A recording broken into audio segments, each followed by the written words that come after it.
Artinya orang daerah atau orang kampung mana mau ke Jakarta itu haknya dia. Dan Jakarta nggak bisa melarang itu.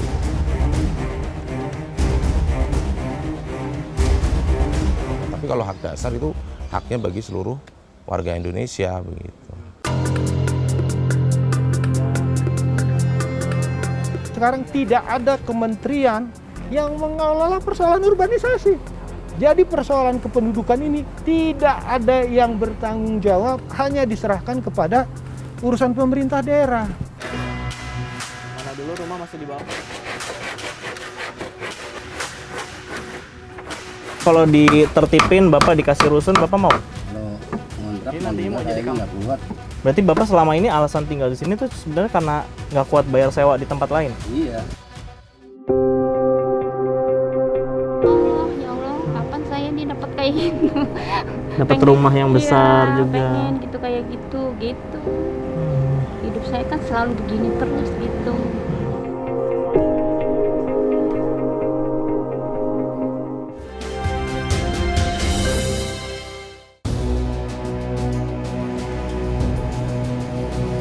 Berdasarkan laporan Badan Pusat Statistik tahun 2020, jumlah penduduk Jakarta saat ini mencapai 10,5 juta jiwa.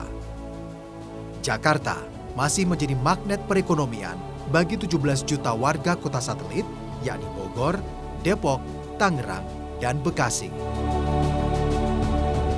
Namun, di tengah arus kemajuan kota Jakarta, pemandangan seperti ini masih lazim kita jumpai.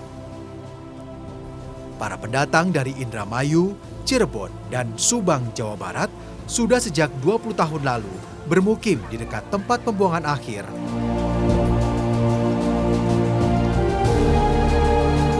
Wasiri lahir dan besar di Cirebon. Lebih dari 30 tahun waktunya ia habiskan untuk tinggal di ibu kota, bekerja sebagai pemulung, mencari gelas dan botol plastik, bermodalkan karung berukuran 1 kali 1 meter. Ya Allah, kapan saya nih dapat kayak gitu? Dapat rumah yang besar juga. Pengen gitu kayak gitu. Hidup saya kan selalu begini terus gitu. Jika ingin mendapat banyak hasil, Wasiri harus berangkat lebih pagi agar tidak didahului pemulung lain.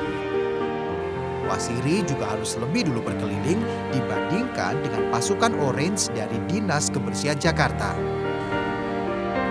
Jika tidak, Wasiri akan kehilangan kesempatan untuk mendapatkan sampah yang dicari dari setiap rumah.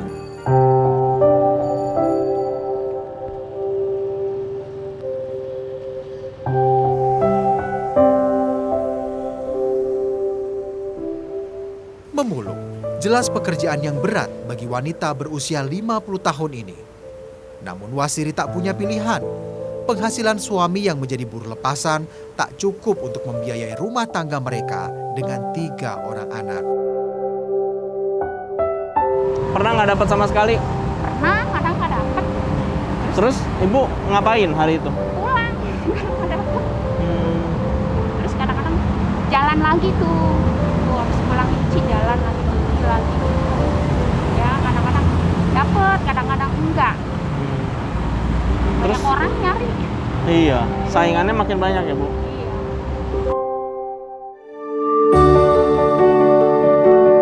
Tak terasa, sudah 2 jam kami memulung. Hasilnya langsung kami sortir di rumah.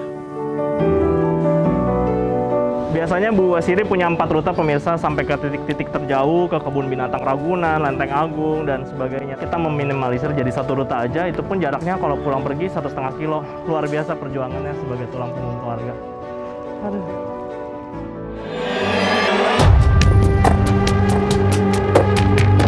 Tinggal di tempat kumuh, awalnya sangat menyiksa bagi Wasiri.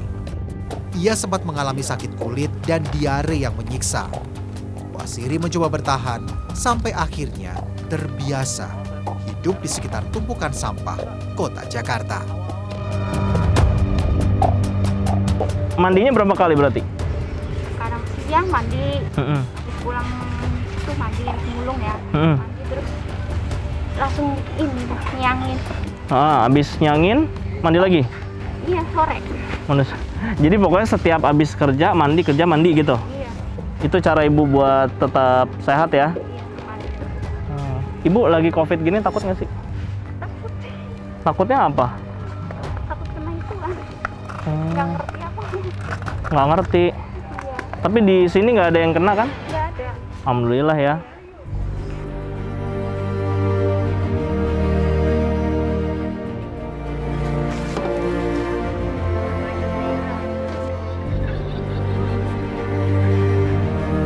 Lantai 2 rumah kontrakan Wasiri sudah lapuk dan nyaris rubuh. Pada beberapa bagian, dinding dan atapnya bocor ketika hujan. Wasiri tak bisa selamanya mengontrak di sini. Sewaktu-waktu, ia harus siap untuk pindah. Kemarin mau digusur tapi nggak jadi gitu. Oh, terus kalau misalnya seburuk-buruknya digusur, ibu udah ada rencana belum mau kemana? Mungkin atau udah aku ke Jawa kali. Balik kampung. Bapak sama ibu rencananya mau tua di mana sih, Bu? Di Jawa. Di kampung. Wasiri dan keluarganya tak punya banyak pilihan. Niat untuk mengentaskan kemiskinan di kota sepertinya tak akan pernah terwujud. Dari desa ke kota, miskin. Kembalinya pun tetap dalam kondisi miskin. Sekarang tidak ada kementerian yang mengelola persoalan urbanisasi. Persoalan penduduk mau kemana-kemana, itu urusan kemana. Dulu ada transmigrasi. Jadi persoalan kependudukan ini tidak ada yang bertanggung jawab, hanya diserahkan kepada urusan pemerintah daerah. Jadi bagaimana kalau pemerintah daerahnya tidak bertanggung jawab misalnya? Bagaimana misalnya para kepala daerah yang menjanjikan kesejahteraan pada saat pilkada, tahu-tahu ketika terpilih sama sekali tidak peduli dengan warga yang melakukan migrasi.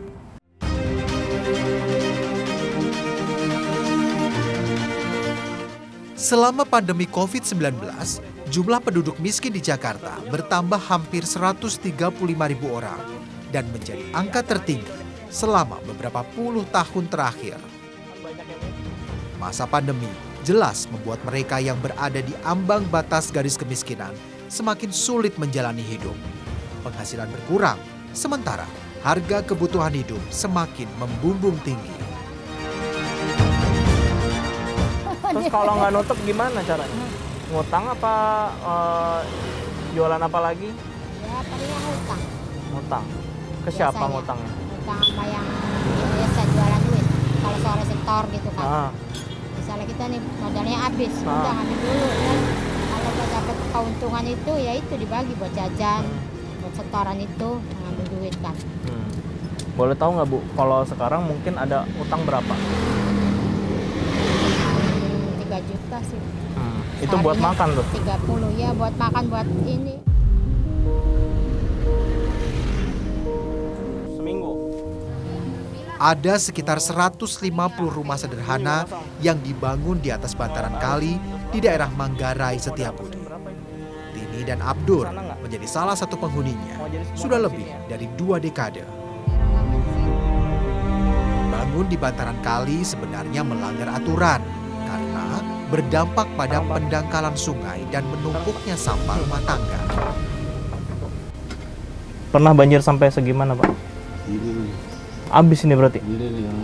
nih. Ini udah tinggi, masih kelelep juga? Ya, orang ya apa ya, bambu aja ini kehajut sampai sini Bu. Sampai jalan ya? Oh. Ada lari ke sono. Terus rumah gimana nasib ini? Anyut nggak? Enggak. Alhamdulillah ya. Untuk membangun 2 kamar berukuran 2 kali 2 meter di bantaran kali, Abdur mengeluarkan uang sekitar 2 juta rupiah. Ia membeli kayu dan triplek bekas dari sesama pemulung. Hal ini terpaksa ia lakukan karena untuk membangun atau mengontrak rumah, Abdur tak punya biaya. Sewaktu-waktu ditata gitu ya. Gimana Pak kalau di Pulang. Pulang kemana? Kampung gini. Ikut Istri kampung saya. gini ya. Tapi kalau ditertipin Bapak dikasih rusun Bapak mau? Kalau ngontrak mah enggak, kayaknya enggak kuat karena tahu.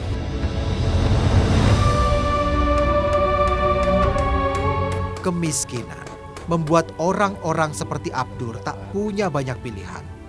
Mereka berdatangan ke kota besar seperti Jakarta untuk mencari peruntungan. Terbuai gemerlapnya kota besar dan harapan semu tentang kesejahteraan. Kita berada di 2,5 meter di atas permukaan air di tepian Kali Manggarai. Jadi sistemnya tambal sulam. Begitu menurun karena daratannya juga sudah menurun karena air kali, terus ditambal sama Bapak, akhirnya semakin tinggi lagi. Ini nantinya akan dibentuk jadi kamar baru buat mereka.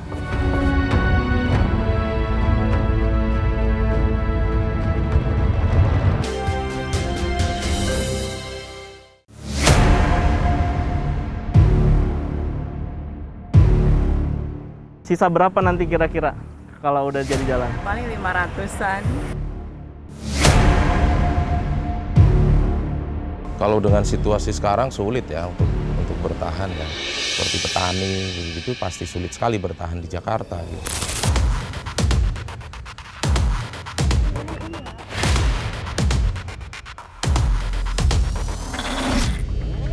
Dapat sekilonya cuma 15.000. Sekilo 15.000. Oh. Makanya Ibu masak aja sekalian supaya harganya lebih ya. Iya. Anda mungkin tidak percaya pemirsa bahwa saya ada di Jakarta Utara dan berbatasan dengan Kabupaten Bekasi. Dan mereka-mereka inilah yang berada di ujung Jakarta yang saat ini sedang berjuang untuk mempertahankan tanahnya.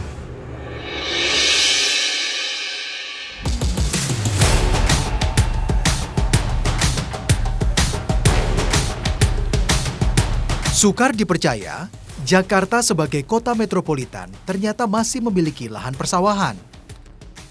Lokasinya tersebar di wilayah Jakarta Timur, Barat, dan Utara. Menurut data dari Dinas Ketahanan Pangan, Kelautan, dan Pertanian, Provinsi DKI Jakarta tahun 2020, ada sekitar 414 hektar lahan sawah di ibu kota.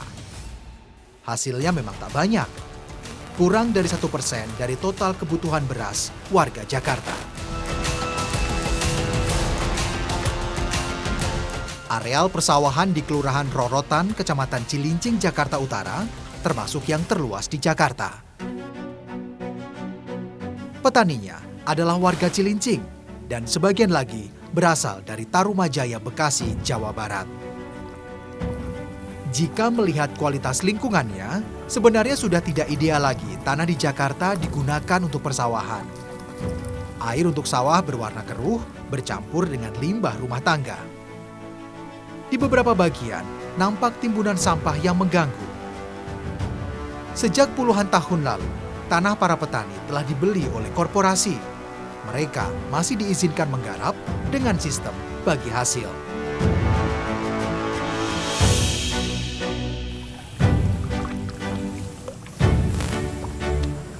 Rasanya seperti bukan di Jakarta, padahal wilayah ini merupakan bagian dari tepian-tepian Jakarta yang berbatasan dengan provinsi lain. Justru ketimpangan di wilayah-wilayah seperti inilah yang lebih terasa terjadi kepada masyarakat yang tinggal di dalamnya. Sebelumnya, masyarakat bertani di lahan garapan dengan membayar 1 sampai 2 juta rupiah untuk 1 kali panen. Kini, setelah status tanah berpindah menjadi milik Pemprov DKI Jakarta, warga tidak perlu lagi membayar untuk menggarap lahan. Sayangnya, rencana alih fungsi lahan untuk jalan perbatasan sewaktu-waktu bisa menghilangkan sumber penghasilan warga itu. Katanya sih jangan digusur ini sawah. Mana naik lagi. Mana? Supaya bisa nabung ya, punya tabungan dari sini. Mas Enah sudah lama menggantungkan hidupnya menjadi petani. Sekali panen, ia bisa mendapatkan sekitar 2 ton gabah. Setengahnya untuk dikonsumsi, sementara setengahnya lagi untuk dijual. Tak terbayangkan jika sawah yang digarapnya ikut beralih fungsi. Mas Enah pastinya akan kehilangan penghasilan. Kira-kira sawah Ibu bakal kena nggak sih? Nah, Kena. Ibu sudah tahu itu? itu udah ada patoknya tuh, udah ketahuan. Jadi Ibu sudah tahu ntar mana yang akan jadi jalan, mana yang masih tersisa gitu ya. Sisa berapa nanti kira-kira kalau udah jadi jalan? Ya, paling 500-an. Dari 3.000 sisa 500. Waduh. Ada uang ganti ruginya kah atau? Enggak. Enggak ada.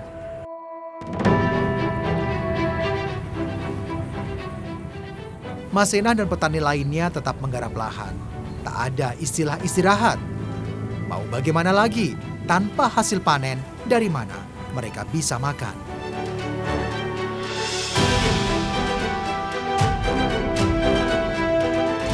Para petani terus saja bekerja di teriknya panas matahari. Entah sampai kapan, lahan sawah di sini bisa bertahan dari masifnya pembangunan di ibu kota. Itu artinya harus ada komitmen dari pemerintah. Apa komitmennya? Pemerintah melindungi, pemerintah menyantuni, dan pemerintah harus mensejahterakan.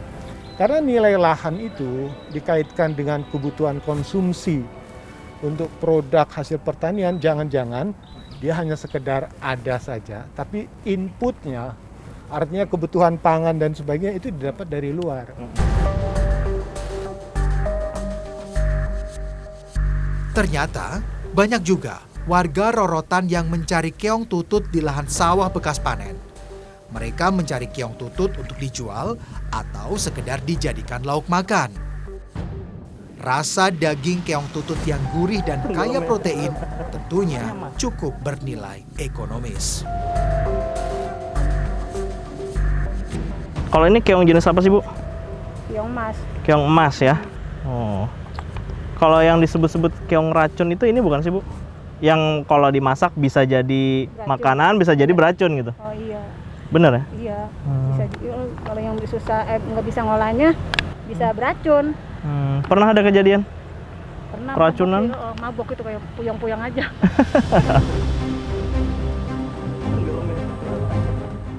Penghasilan dari mencari keong tutut memang tak seberapa. Itu pun tidak setiap waktu bisa dilakukan. Namun, bagi Siti Aminah, kegiatan mencari keong tutut sangat bermanfaat karena bisa menambah uang belanjanya. Kepikiran untuk masak keong tuh karena apa? Tadinya apa sih ada nyari keong nih. Terus kata suami saya, buat apaan Pak? Ini buat sate.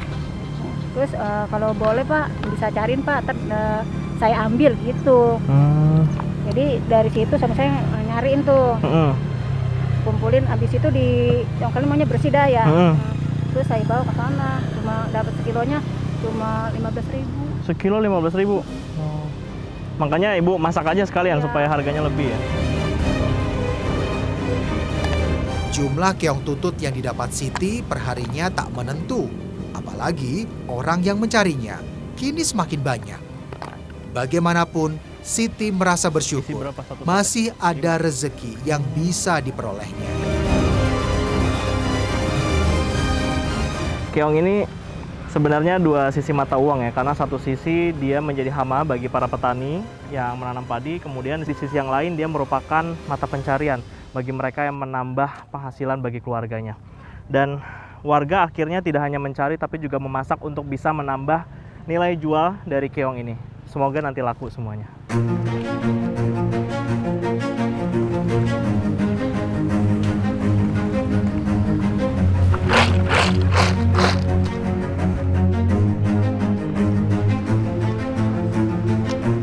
Jika dijual mentah, harga keong sawah ini mencapai Rp15.000 per kilogram. Namun, bila dijual setelah dimasak, harganya bisa mencapai Rp50.000.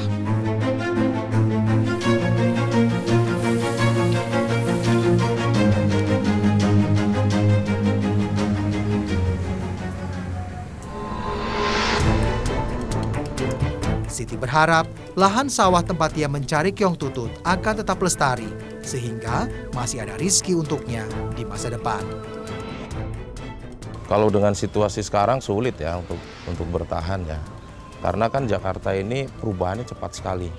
Perubahan tata ruang, tata guna lahan itu cepat sekali dan arahnya kan ke area komersil ya, perdagangan, arah dari kota ini dari perdagangan, jasa segala macam. Sehingga untuk seperti petani gitu pasti sulit sekali bertahan di Jakarta gitu. Udaranya juga sudah berbeda begitu gitu.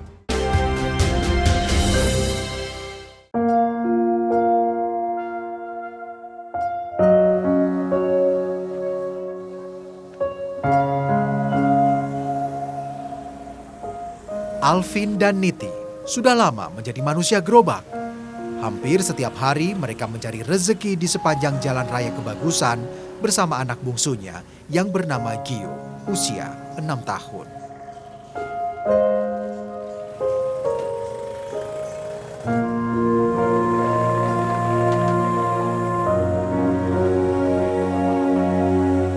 Suka duka selama menarik gerobak kerap mereka rasakan. Mulai dari sumpah serapah pengendara yang merasa terganggu, sampai dikejar-kejar Satpol PP untuk ditertibkan.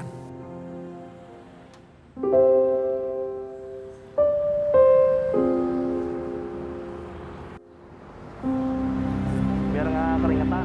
Alvin dan Niti bukanlah manusia gerobak musiman yang hanya datang di kala Ramadan. Mereka telah resmi menjadi warga DKI Jakarta. Mereka tentu saja butuh perhatian pemerintah.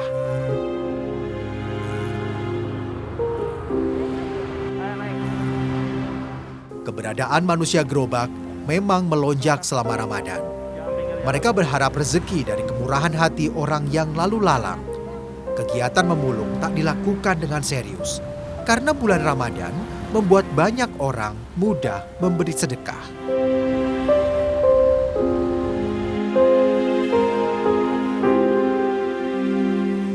Jika biasanya dalam sebulan Alvin dan Niti berpenghasilan 1 juta rupiah dari memulung, ketika Ramadan bisa mencapai 3 sampai 4 juta rupiah. Ini nungguin orang bagi-bagi uang sih. Bagi-bagi apa? Ya, bagi rezeki. Ya nasi, Nasi, kadang enggak. Oh. Kadang dapat, kadang enggak. Jadi nungguin nasi sama uang. Emang masih banyak Bu yang ngasih Bu? Ya, alhamdulillah dapat aja sih. Sebenarnya, pada tahun 2021, pemerintah Provinsi DKI Jakarta telah mengeluarkan Perda Nomor 16 tentang pembinaan dan pengawasan ketertiban umum. Yang di dalamnya tercantum larangan memberi uang kepada pengemis dengan denda maksimal 25 juta rupiah. Sayangnya, pengawasan masih sangat kurang dan tak berefek jera. Di Jakarta ini, kita akan menemukan banyak sekali kampung-kampung pemulung yang berada dekat dari tempat pembuangan akhir. Ketika kita working from home menggunakan internet dari rumah, mereka juga bekerja dari rumah. Karena inilah rumah mereka yang mereka bawa kemana-mana setiap harinya. Dan memungut, memilah sampah dari rumah yang mereka bawa setiap hari. Inilah, mereka menjadikan dirinya sebagai manusia gerobak. Alvin dan Niti berpendidikan rendah. Mereka telah menghabiskan separuh hidupnya di ibu kota dan kerap berganti-ganti pekerjaan, mulai dari buruh bangunan sampai asisten rumah tangga. Memulung dan menjadi manusia gerobak kini menjadi pilihan mereka untuk bertahan hidup.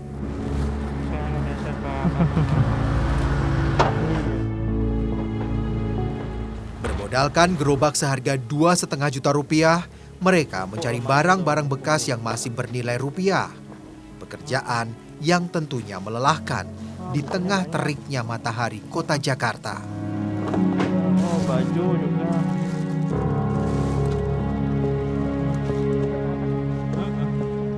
Setelah hampir 3 jam bekerja, tak banyak barang bekas yang kami dapat. Alvin dan Niti lalu memutuskan untuk kembali pulang.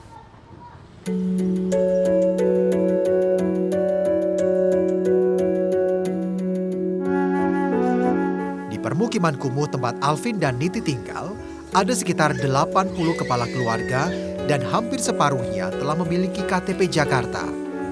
Mereka rata-rata tinggal di kontrakan sempit bertarif Rp500.000 per bulan. Sama seperti Alvin dan Niti, kebanyakan warga di permukiman mencari nafkah dengan memulung. Hasil memulung kemudian dipilah di rumah sesuai dengan jenisnya. Jika sudah memenuhi target, barang hasil memulung lalu dijual ke pengepul. Bu, kalau kardusan gini dapat berapa nih Bu? Sekilo 1.000. Sekilo 1.000? Iya. Terus kalau plastik? 1.500. Oh, lebih mahal ya. Iya. Terus kalau yang kayak gelas-gelas gini? Sama kayak ini 1.500. Lah sama. Coba lihat bumbunya. Senang nggak dapat bumbu? Alvin dan Niti tinggal bersama 3 orang anak dan 1 orang cucu di rumah kontrakan 2 lantai berdinding triplek dan beratapkan seng. Untuk menambah penghasilan, mereka membuka warung kecil untuk berjualan makanan dan minuman ringan.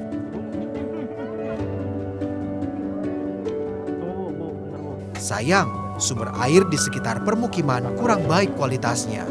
Alhasil, Alvin dan Niti harus menyisihkan uang lebih untuk membeli 4 galon air kemasan perharinya.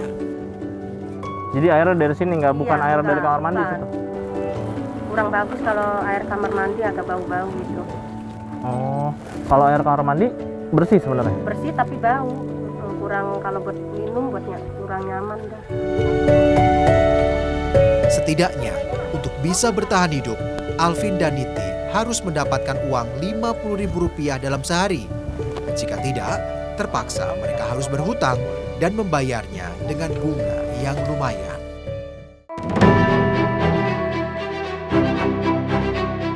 Permukiman kumuh serupa masih dapat kita temui di hampir setiap sudut Jakarta dan kota-kota penyangga lainnya. Daya tarik kota seakan menjadi magnet yang kuat terjadinya arus urbanisasi. Sayangnya, kebanyakan mereka yang datang ke kota bermodalkan nekat saja tanpa keahlian dan pendidikan yang cukup. Pembangunan yang belum merata dan sulitnya mencari kerja di daerah masih menjadi alasan utama. Artinya orang daerah atau orang kampung mana mau ke Jakarta itu haknya dia. Dan Jakarta nggak bisa melarang itu. Gitu. Yang kedua, kan sekarang ada kebijakan KTP elektronik itu berlaku nasional. Tapi pada pelaksanaan kenapa ketika program masih membeda-bedakan gitu. Nah itu juga mesti, kalau menurut saya kesalahannya ada di programnya karena membeda-bedakan itu. Tapi kalau soal administrasi yang lain dia melihat nggak masalah. Tapi kalau hak dasar harusnya dia tidak melihat ini KTP mana, apakah dia dari Pemalang, Brebes atau apa. Tapi kalau hak dasar itu haknya bagi seluruh warga Indonesia. Gitu.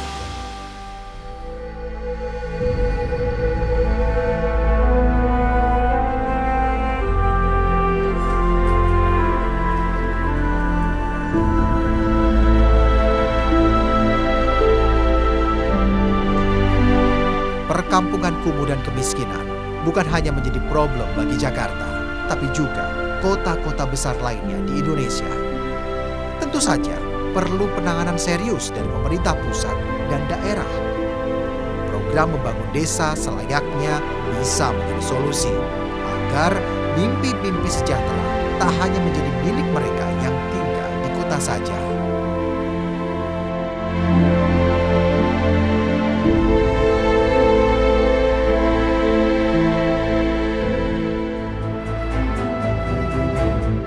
Jangan lupa download Alobank dan upgrade Alobank kalian semua ke Alo Prime ya. Banyak banget keuntungan yang bisa kalian semua dapatkan. Beberapa di antaranya, proses registrasi mudah dan cepat. Login memakai biometrik dan gratis biaya admin tanpa saldo minimum. Yuk segera download Alobank ya.